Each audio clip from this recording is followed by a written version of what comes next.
안녕하십니까. 자, 지금 사무관리 진행하고 있고요. 이 기출문제 보고 있습니다. 74페이지 보시면, 자, 노동조합 및 노동관계 조정법 24번 문제부터 보도록 하죠.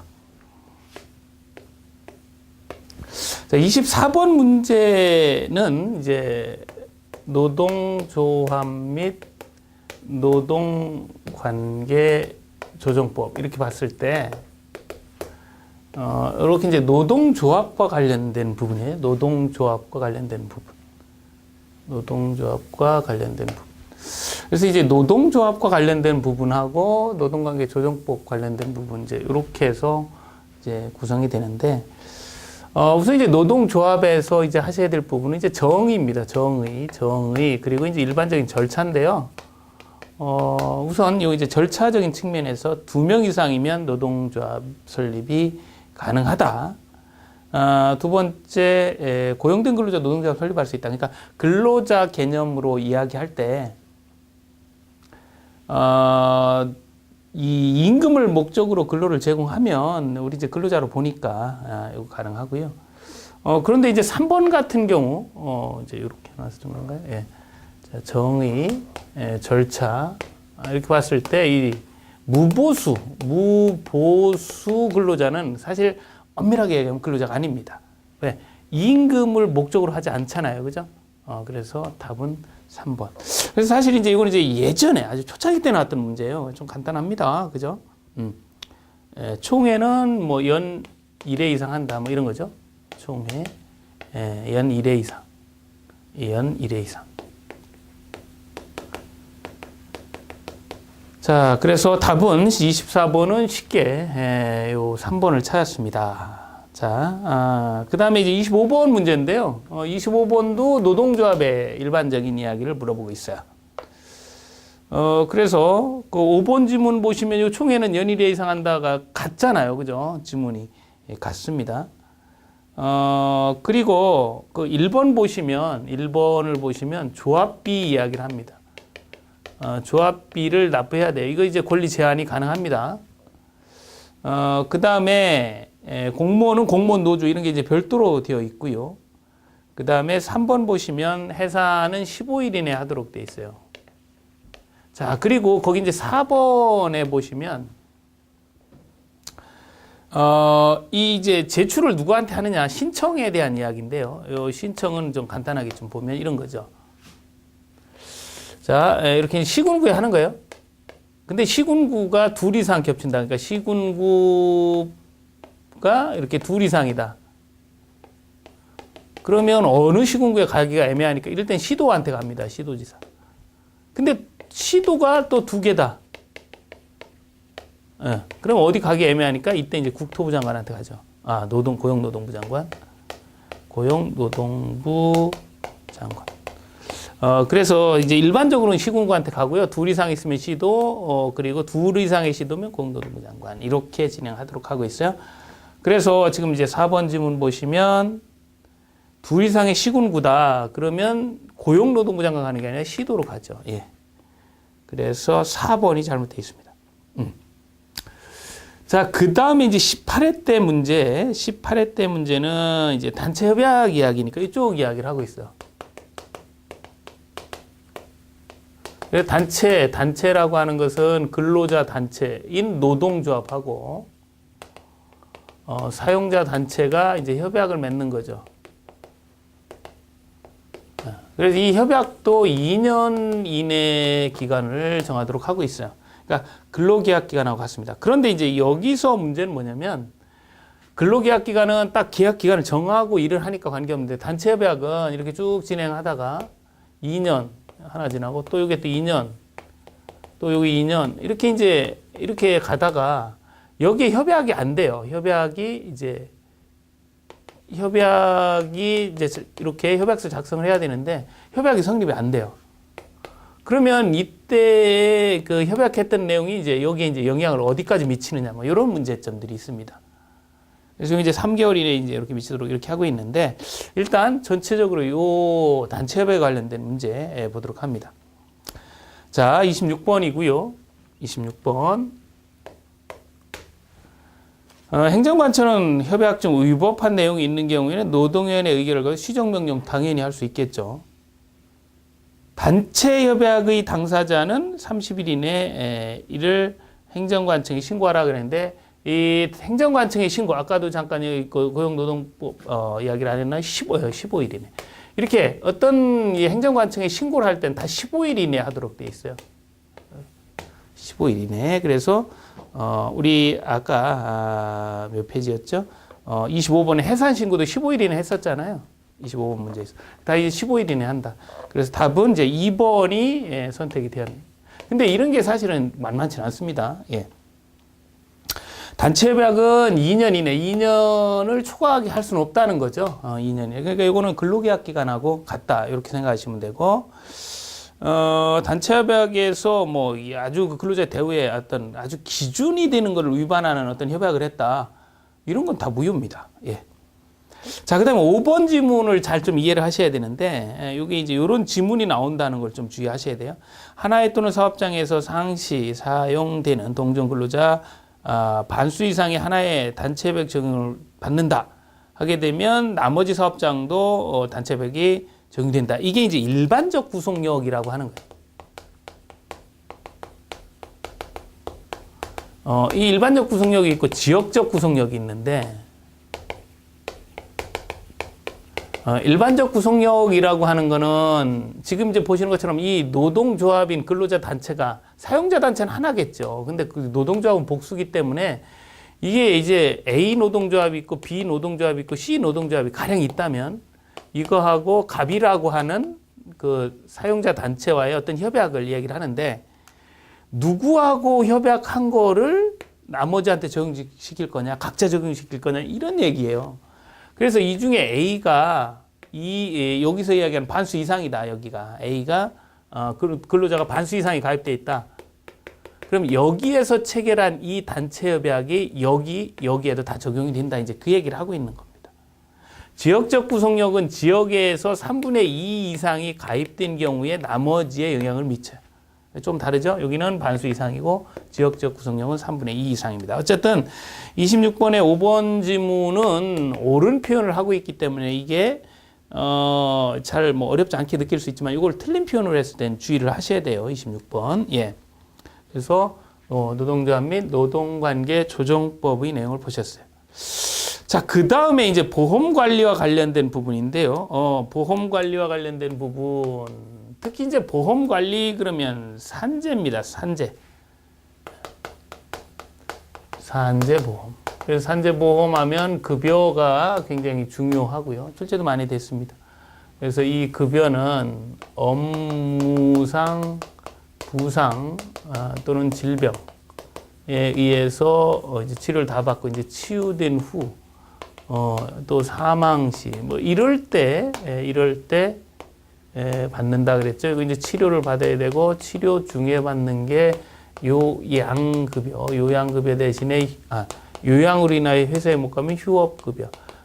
또 휴업으로 금액이 작으면 금액을 높여서 상병 보상연금 뭐 이런 것들이 이제 치료 중에 받는 급여고 치유 상태에서 측정해 보니 장애가 와요. 그럼 이제 장애급여를 신청할 수 있고 또 직업재활급여나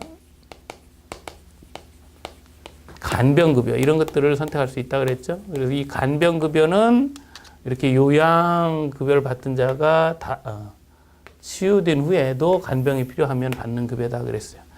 사망급여는 사망 시에 장제를 지내는 자에게는 장의비를 또 유족에게는 유족연금을 이렇게 주게 되는데 자 이게 이제 기본적인 패턴이죠. 산재에서. 그래서 요거는 반드시 알고 정리를 하셔야 돼요. 그래야 여러분 이제 문제를 풀 수 있고 산재는 이제 많이 출제가 됐었습니다. 이제 산재와 관련된 이야기 또 고용 또 건강 국민 또 이렇게 4대 보험 관련된 문제를 한번 보도록 하죠. 자 27번 문제를 보도록 합니다. 예. 상병보상연금은 보험급여가 아니다. 아유 왜요? 이렇게 8개 급여 중에 들어가잖아요. 그러니까 1번이 잘못되어 있습니다. 그래서 이 급여는 이렇게 요양급여, 휴업급여, 상병보상연금이 치료 중에 받는 거, 또 이렇게 장애급여, 직업재활급여, 간병급여의 치유되고 나서 받는 거, 뭐 이렇게 또 사망 시에 받는 장애비나 유족연금 이런 것들이 있다라는 거죠. 자, 그 다음에 산재보험의 보험료율. 그래서 이제 그 보험료율을 결정을 하잖아요. 이제 보험료율은 이게 이제 산업재해보상보험법에 나오는 것이 아니라 보험료 징수에 관한 법률인데요. 재해율이나 이런 걸 기초해서 정합니다. 자, 이 보험 사업은 누가 관장하느냐? 당연히 고용노동부 장관이 하겠죠. 장관이 관장을 해요. 이런 것들은 이제 크게 어렵지 않고요.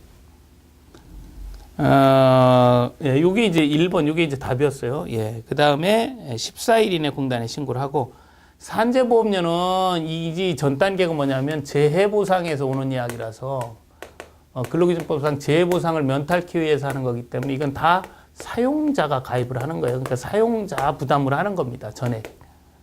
부담 100%.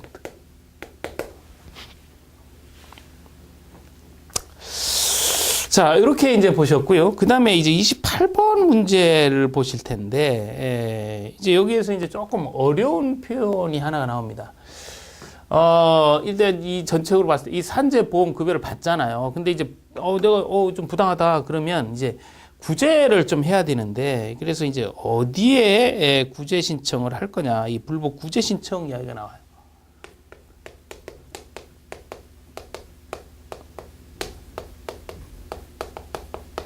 이게 좀 어려운데 꼭 이건 정리를 하셔야 되고요. 이건 이제 4번의 지문에서 이제 나오는데 이게 전체적으로 나오는 얘기죠.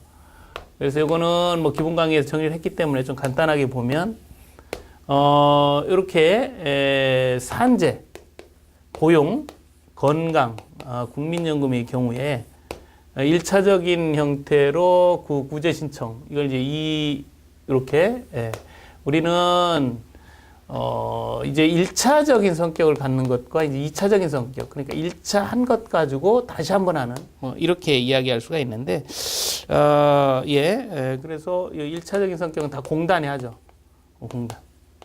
이 고용보험 공단 내에 심사관에게 하고, 이것도 공단, 이것도 공단이 합니다.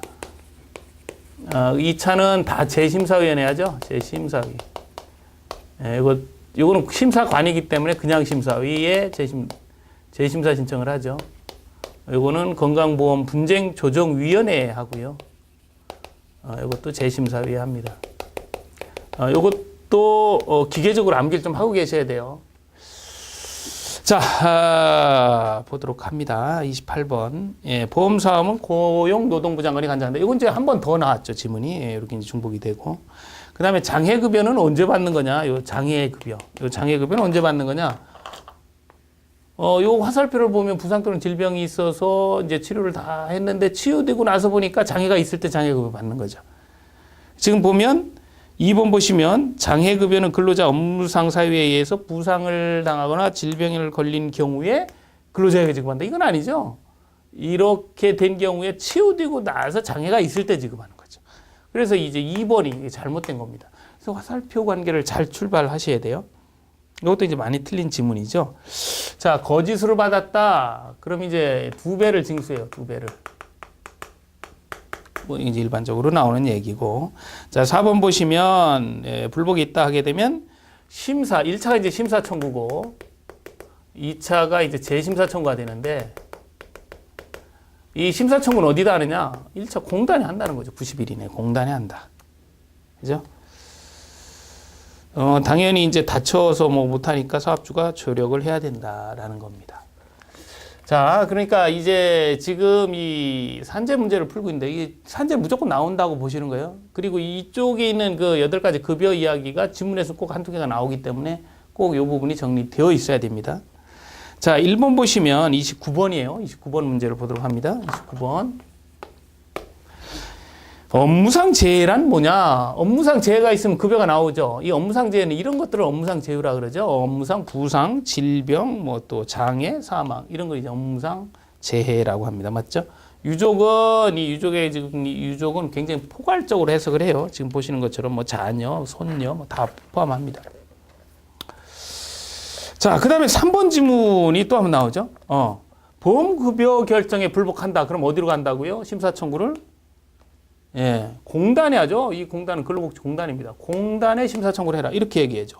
여기는 재심사위원회는 재심사 청구를 하는데요. 그죠? 그러니까 지금 요 3번이 잘못돼 있죠. 그러니까 이런 지문이 또 겹쳐서 나오잖아요. 그러니까 이건 좀 기계적으로 이 산재 그러면 계속 나오는 문제가 요 급여 이야기 8가지 또 요 불복 구제 신청 이야기가 계속 지문 하나씩 이렇게 겹쳐서 나오기 때문에 그리고 문제 답으로도 나오잖아요. 그러니까 이렇게 기계적으로 이건 기억을 해 두셔야 됩니다. 자, 그 다음에요. 예, 3번이 이제 답이 되고요. 예, 그 다음에 한도 내에서 대여할 수 있다. 예, 그리고 권리는 퇴직하에 소멸될 수 없고, 당연히 양도할 수도 없다라는 이야기입니다. 자, 그리고 나서 이제 15회 때부터 좀 더 이제 구체적으로 들어갑니다. 요양급여에 대한 이야기를 하고 있는데, 우선 그것보다도 예, 기본적인 패턴을 잘 정리해 두시고요. 자, 30번 문제 보도록 하죠. 자, 요양급여를 받을 자가 치유 후에, 요양급여를 받던 자가 치유된 후에 업무상 부상이 재발한다. 이게 치유되고 재발하지 않으면 그냥 간병급여 대상이 되는데 다시 재발했다. 그럼 재요양을 받죠, 재요양. 이거 가능합니다. 왜? 일을 하다 다쳤기 때문에 재요양이 가능해요. 예, 그래서 의학적 소견이 있으면 다시 요양급여를 받을 수 있다. 재요양급여 가능합니다. 자, 2번 휴업급여요. 휴업급여는 업무상 부상으로 질병이 걸려서 이제 요양으로 취업하지 못한 기간에 대해 지급을 하죠. 그래서 이 휴업급여는 평균 임금이 기준 임금이고 100분의 70을 주죠. 그죠? 평균 임금. 대신 3일 이내면 지급하지 않습니다. 3일 이내면 지급하지 않죠. 뭐 요양급여도 마찬가지예요. 다 4일 이상 돼야지 지급을 합니다. 이건 이제 정리할 수가 있습니다. 자, 그 다음에 장애보상연금이라든지 뭐 이런 유족보상연금의 지급은 사유가 발생한 달의 다음 달 초일부터 권리 소멸한 달 말일에 끝난다. 그 다음에 장애급여는 일시금이 있고 연금이 있다. 그래서 통상 이제 일시금은 급여가 낮은 것들, 급수가 낮은 것들. 그러나 장애가 심해서 뭐 1, 2, 3급 이런 건 이제 연금을 원칙으로 합니다. 그 다음에 이제 5번인데요. 예, 이거는 조금 뭐 주택법 뭐 이런 얘기가 나와서 답을 했는지는 모르겠는데 조금은 좀 어렵다라고 느낄 수 있는 부분이 뭐냐면 자, 산재보험의 적용과 관련해서라고 이야기할 때 우리 이제 주택법에 따른 주택건설 사업자가 아닌 자는 100제곱미터 이하입니다. 300이 아니고. 일반적인 그 부분과 관련해서는 우리 이제 주택법에 따른 주택건설 사업자가 아닌 자는 100제곱미터 이하인 건축물은 적용하지 않아요. 그래서 5번은 약간 단순한 암기인데 실제 이제 답을 찾기는 매우 이런 것들이 어려울 수 있습니다. 답은 이제 5번이요. 그 다음에 31번 문제 보시면 요양급여 이야기예요. 요양급여. 요양급여 있죠? 업무상 부상을 당하거나 질병에 걸린 경우에 요양급여를 받습니다. 맞죠? 현금으로 요양비를 지급하는 게 아니라 요양급여를 받아요. 근데 요양을 못하는 경우에 현금으로 받는 경우죠. 근데 지금은 1번은 이제 지금 요 얘기 패턴을 보면 어쨌든 부상 질병이 있어 치료를 하는 경우에 요양급여를 받는 거 맞는데 요 1번 지문은 뭐라고 얘기하고 있는 거냐면 이런 경우에 현금, 그러니까 현금을 먼저 준대요. 현금을 주거나 현금으로 주기 어려운 경우에 요양을 해라 이렇게 얘기하는데 이건 아니죠. 이런 패턴이 아니고 어떻게 합니까? 요양을 먼저 하고 요양이 안 될 경우에 현금을 주는 거죠. 이게 맞는 패턴이죠. 그래서 1번이 잘못되어 있어요. 자, 이것도 마찬가지입니다. 이걸 좀 이해를 하셔야 좀 풀릴 수 있는 부분이다. 이렇게 볼 수 있고. 그 다음에 2번 3일 이내면 뭐 이게 휴업급여든 요양급여든 다 지급하지 않습니다. 예, 2번은 맞고. 그래서 요 1번이 이제 잘못, 반대로 설명을 해서 틀렸고요. 그 다음에 3번 요양급여를 신청한 자는 결정하기 전에 의료보험법에 급여를 받을 수 있죠. 그러니까 무슨 얘기냐면 막 일하다가 다쳤습니다. 사대로 낙상해서 막 병원에 실려갔어요. 그러면 그게 아직은 산재 처리가 안 됐잖아요. 그래도 일반으로 지급하는 게 아니라 의료보험법에 따른 이 의료급여를 받다가 나중에 산재로 이제 전환이 되는 거죠. 그 다음에 간병, 간호, 재활치료의 범위도 포함된다. 그래서 이 요양은 아무튼 이 요양급여의 의미는 뭐냐면 치료 중에 받는 건 다 요양급여예요. 근데 치유되고 난 후에 받는 간병은 간병급여입니다. 그러니까 여기도 간병이 있을 수 있죠. 이거는 요양급여로 분류할 때는 치료 중. 간병급여가 간병급여로 간병이 불릴 땐 치유된 후 요 차이가 있습니다. 그래서 색깔을 달리하고 있는 거예요. 노란색하고 빨간색 이렇게. 이게 치유되고 나서인지 치료 중인지를 구분 반드시 하셔야 됩니다. 자, 뭐 대행할 수 있다라는 부분 나오죠. 예. 그 다음에 32번입니다. 보험급여 산정을 합니다. 그래서 보험급여를 산정하는 경우에 평균임금을 뭐 휴업금도 마찬가지지만 기준임금으로 해요. 그런데 이게 이제 60세 이후는 어떻게 할 거냐. 왜냐하면 평균임금은 떨어지잖아요. 이런 문제점이 있어서 60세 도달한 이후에는 이 평균임금의 증감을 시킵니다. 뭐에 따라서? 소비자 물가 변동률에 따라서. 소비자 물가 변동률. 자, 이렇게 보시면 되고. 그 다음에 33번 문제를 보시면, 요거는 이제 좀 깊이 있게 물어봤어요. 심사 청구와 관련된 부분에서, 좀 깊이 있게 물어봤습니다. 자, 1번은, 자, 일단은 공단을 거쳐서, 근로복지공단을 거쳐서, 이 공단에 이제 제출할 수 있죠. 그죠? 그래서 근로복지공단에 할 수 있고, 또 심사 청구는, 결정을 한 근로복지가 소속기관을 거쳐서 공단에 제기를 해야 된다. 예, 맞고요. 그러면 심사 청구를 받은 근로복지공단의 소속기관은, 이거를 근로복지공단에 보내줘야 되는데, 받았으니까. 며칠 이내 보내느냐? 5일 이내 보냅니다. 10일 이내 너무 길어요. 그래서 2번이 잘못되어 있는데 이것도 상당히 까다로운 문제 중에 하나였죠. 그래서 여기 문제는 이제 뭐 공인노무사 수준의 공부를 하셨다면 뭐 이 정도 해결을 해나가지만 이것도 법령에 굉장히 상세한 부분을 우리가 이제 주택법 공부하듯이는 못 하잖아요. 그렇기 때문에 여기 문제가 굉장히 포괄적이다. 그래서 처음에 5개 중에 이렇게 3문제를 목적으로 가는 이유 중에 하나도 못 보던 질문들이 나오기 때문에 그래요.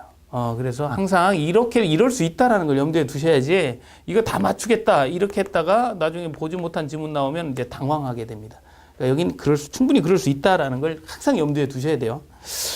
자, 그 다음에 3번 보시면 이제 재해보상 심사위원회 이제 여기 둬서 심사 청구를 하게끔 해놓고 그 다음에 전체 청구를 받은 날로부터 60일 이내에 결정을 하도록 하고 있고요. 그 다음에 이렇게 이제 보험 결정 등에 대해서는 심사 청구를 행정심판을 제기할 수 없다라고 이야기가 되어 있죠. 법령에 규정되어 있습니다. 그래서 33번은 2번을 선택하시면 돼요. 자, 이제 산재와 관련된 문제가 많이 출제가 됐는데 생각하는 것보다 좀 어렵고요.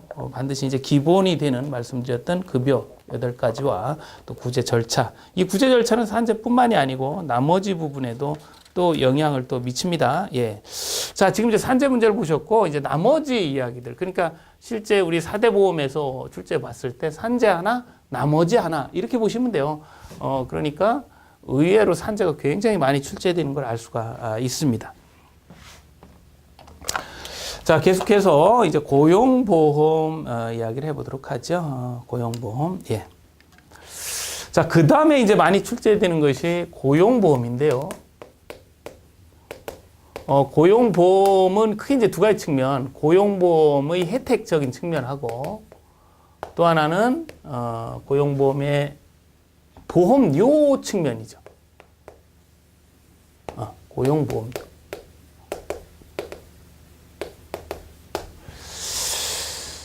자, 우선 요거는 고용보험법에서 이야기를 하고, 요 고용보험료는 보험료 징수에 관한 별도로 정하는 징수법률에 따라, 징수법에 따라서 진행이 됩니다. 자, 34번은 고용보험법 이야기예요. 그래서 60시간 미만인 자는 취업한 걸 보지 않기 때문에 고용보험법 적용을 받지 않습니다. 자, 그리고 2번 보시면 자격 취득 이야기를 해요. 취득. 자격을 취득하고 상실을 하는 문제. 또 요거는 좀 더 나가서 개인의 자격 취득 상실이고, 요 보험료 이야기할 때는 이쪽에서는 사업장의 성립 소멸 이야기를 합니다. 그래서 이제 법률이 좀 다르지만 예, 이렇게 되어 있는데 취득은 그날이에요. 상실은 그 다음 날이 원칙입니다. 그러니까 예외가 있다는 거죠. 성립은 그날이에요. 소멸은 그 다음 날이 원칙이에요. 예외가 있습니다. 예외 정도를 잘 기억하시면 될 것 같아요. 일반적으로는 이 패턴을 유지를 하죠. 그래서 거기 보시면 2번 적용 재근로자였던 자가 적용을 받게 된다 하게 되면 어쨌든 근로자의 적용 무조건 그날이에요. 취득은 예외 없이. 예, 그래서 맞습니다. 그 다음에 생업 목적으로 근로를 제공하는 자 중에서 3개월 이상 계속해서 근로하는 자와 1개월 미만의 고용근로자는 적용을 받을 수가 있어요. 이런 그러니까 생계 목적으로 하는 자는 1개월 미만 고용근로자도 가능하다. 예, 그래서 3번이 잘못되어 있고요. 그 다음에 이직했다. 아까 보신 것처럼 상실은 그 다음날이 원칙이라고 그랬죠. 이건 원칙대로 그 다음날 상실합니다. 예, 고용노동부 장관에게 신고를 해야 돼요. 자, 그 다음에 35번 문제 보시도록 하죠. 이제 실업 인정. 그래서 이제 이 고용보험 혜택을 받으려면 이제 실업급여를 받게 되는데, 실업급여 혜택을 받으려면 실업 인정을 받아야 돼요. 실업 인정이라는 절차가 뭐냐? 내가 열심히 노력했다. 이렇게 신고하는 게 실업 인정이라 그래요. 그래서 1번 실업 인정을 받으려고 한다 하게 되면 뭐 이렇게 출석하고 뭐 노력 그래서 이력서 같은 거 제출하는 근거 같은 거 제출해야 됩니다. 자, 그 다음에 거기 직급여 그렇게 되어 있는데 거기 이제 구직급여입니다. 실업급여 일종인 구직급여, 직급여 이렇게 돼 있어요. 구자가 이렇게 생략되어 있는데 구자를 써 넣으셔야 되고 구직급여 산정 기초가 되는 임금 이건 이제 다 평균 임금이지 통사임금 아니에요. 평균 임금으로 합니다. 그래서 이게 이제 잘못되어 있죠. 2번이 잘못되어 있습니다. 자, 3번 보시면 적용 재대상자가 됐다. 그러면 이게 이제 그 다음 날의 예외 중에 상실 중에 적용 재자. 이건 그날이에요. 그날. 그래서 적용 재자 수급권자가 되거나 뭐 이런 경우는 그날 상실합니다. 이것도 기억을 해 두셔야 돼요. 소멸한 날에 상실합니다. 예. 자, 그 다음에 이제 36번 문제 또 보도록 할까요? 예. 고용보험법 영상의 내용이다. 고용보험 산업재해 보상 보험료 징수에 관한 보험료는 보험자, 피보험자에 당연히 해당이 되고요. 사망했다, 상실은 그 다음날 원칙적으로 적용받죠. 맞습니다. 그 다음에 소멸한 경우에는 아까 얘기했지만 적용 재해자 또 소멸 이렇게 했다. 그러면 소멸한 날, 그날 상실이 됩니다. 그래서 이것도 기억을 해 주셔야 돼요. 보험관계 소멸, 관계 소멸 많지 않습니다. 보험관계 소멸, 적용제 요거만 그날이고 나머지는 그 다음 날이고. 그 다음에 이제 5번 지문을 보시면 이제 둘 이상 사업장이 있는데 둘을 해서 동시에 고용되어 있는 경우가 있어요. 우리 투잡이라 그러잖아요. 그래서 이렇게 A와 B에 동시에 고용되어 있다. 그러면 이 고용보험의 혜택을 A도 받고 B도 받느냐? 그건 아니라는 거예요. A, B 중에 이제 하나를 받게 되는데 어디서 받을 거냐? 그럼 급여가 많은 데에서 받습니다. 급여가 많은데. 급여가 똑같다. 근무 시간이 많은데. 그것도 똑같다. 그러면 이제 선택하는 거예요. 그래서 거기에 밑에 이제 해설에서 그 얘기를 하고 있는데 이제 5번에서 모두 취득한다. 이건 아니죠. 예, 5번이 잘못되어 있습니다. 자, 그 다음에 37번 문제를 보시도록 하죠. 보험료 징수에 관한 법률. 그러니까 이 보험료 징수 이쪽 이야기를 하고 있네요. 그죠? 그리고 이거는 이제 산재와 고용 뭐 이런 게 전체 이야기를 하는 거예요. 물론 이제 고용보험료이긴 하지만 이 보험료 징수법은 산재보험료, 고용보험료 징수에 관한 법률입니다. 그러니까 이건 뭐 산재다, 고용이다 떠나서 요 징수법이 이제 하나로 이제 적용이 되죠. 자, 1번 보시면 산업재해 보상 법령에 적용을 받는 사업주는 당연히 산재보험의 가입자가 되고요. 또 승인을 얻어 산재보험 보상보험에 가입할 수 있습니다. 그리고 해지하겠다 이렇게 이제 승인받아서 하는 사람이 해지하겠다 그러면 승인을 받아야 되죠. 자, 근데 5번 보시면 이제 실체가 없어요. 보니까 사업체가 없어서 이제 소멸을 시키고 싶은데 실체가 없으니까 소멸을 못 시키잖아요. 이런 경우 직권으로 소멸 관계를 보험 관계를 소멸할 수 있죠. 답은 이제 5번 선택하시면 됩니다.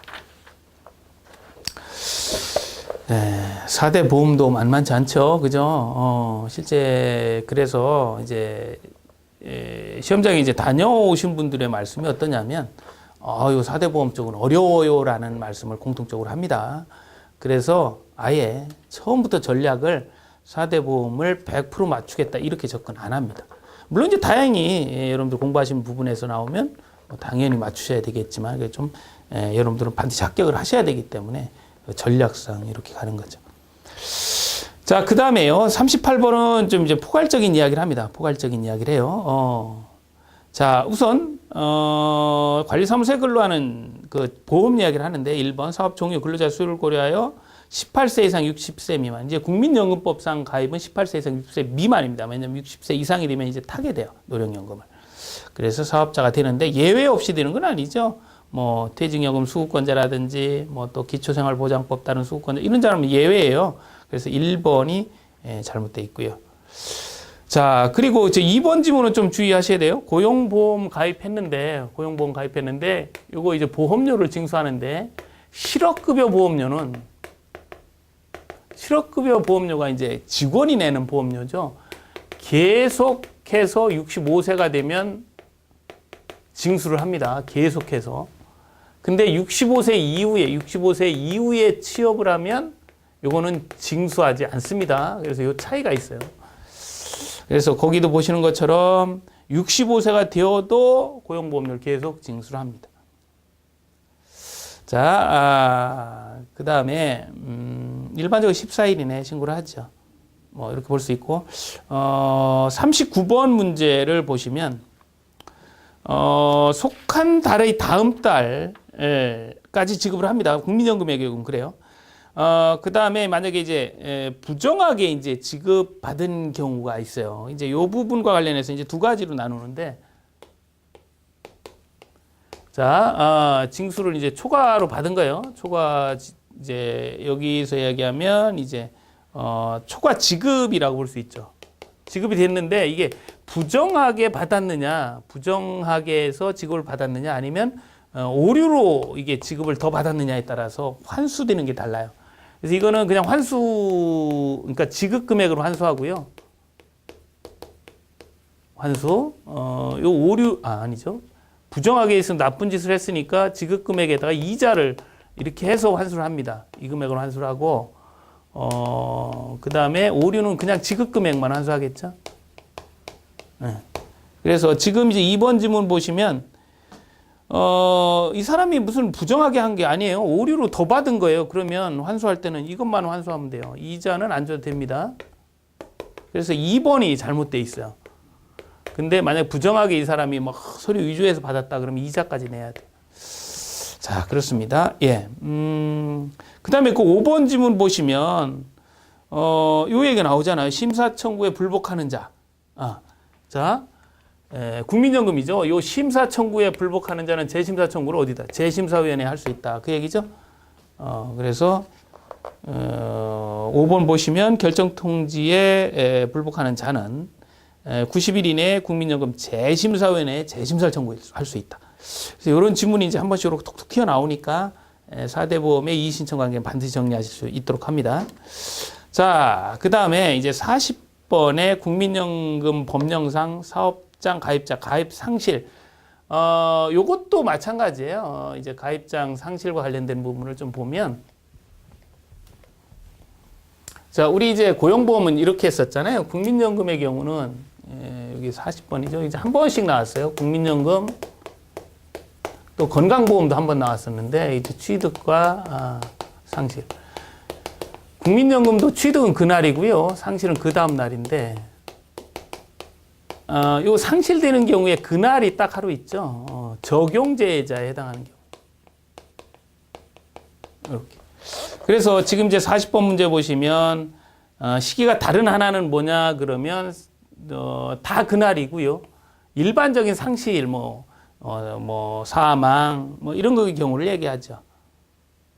자, 그래요. 그래서, 다 보면, 자, 국외 이주, 1번은 여기 해당이 되겠죠. 국외 이주, 일반적인 경우죠. 사용관계가 끝났다. 여기에 해당이 되겠죠. 60세가 됐다. 60세가 됐다. 그러면, 요것도 그 다음 날부터 이제 상실이 되죠. 그 다음에 공무원이 됐다. 이건 여기에 해당이 됩니다. 적용제자. 그러니까 이제 국민연금 가입 대상자가 아니죠. 이건 공무원연금 가입 대상자가 되죠. 그러니까 4번은 여기. 그래서 답이 이제 4번이 되는 거죠.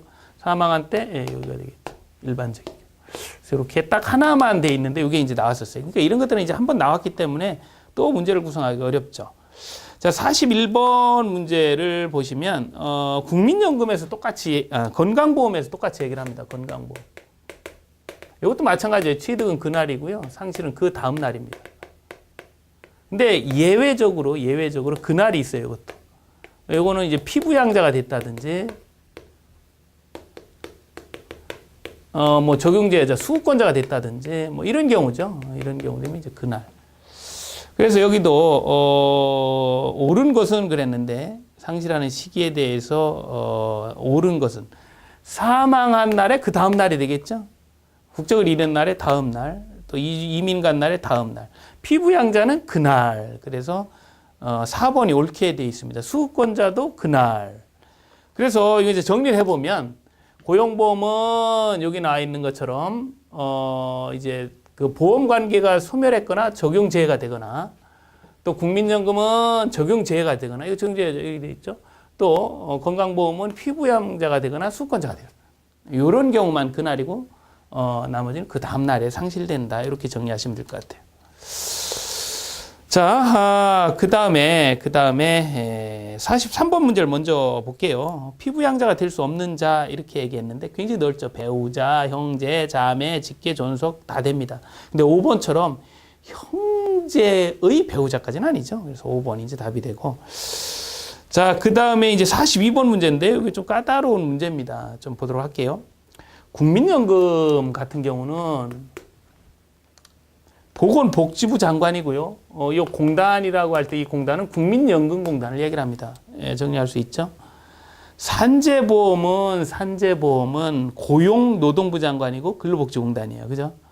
그 다음에 이 고용보험은 고용노동부 장관. 이건 알겠죠. 그죠?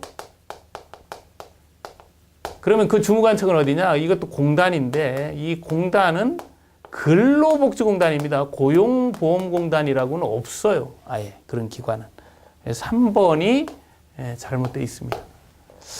건강보험은 건강보험공단이죠. 이것도 건강보험공단, 국민연금공단, 고용보험만 고용보험공단이 아니고 근로복지공단 이렇게 정리가 되는 거죠. 그리고 이 보험료와 관련된 이야기를 할 때는 아까 보신 것처럼 산재나 고용은 별도로 보험료 징수법에 의해서 진행을 하고 있다. 그래서 42번은 요 3번을 선택하시면 돼요. 자, 이게 이제 지금까지 그 기출된 문제입니다. 그래서 이 사무관리가 법령의 내용이 많아서 이 학습하시기 굉장히 까다로운 부분이에요. 기출 문제를 봐도 그렇습니다. 크게 문서관리 이건 반드시 맞추셔야 되고 그 다음에 근로기준법, 해고, 휴가, 그리고 임금 요 얘기에서 나오면 반드시 맞추셔야 돼요.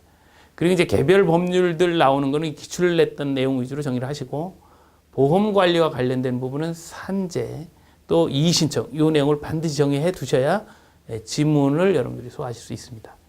자, 지금까지 이제 기출됐던 문제를 보셨고요. 이걸 토대로 다음 시간에는 또 어떻게 예상을 또 하는지 예상 문제를 가지고 찾아뵙도록 할게요. 예, 수고하셨습니다.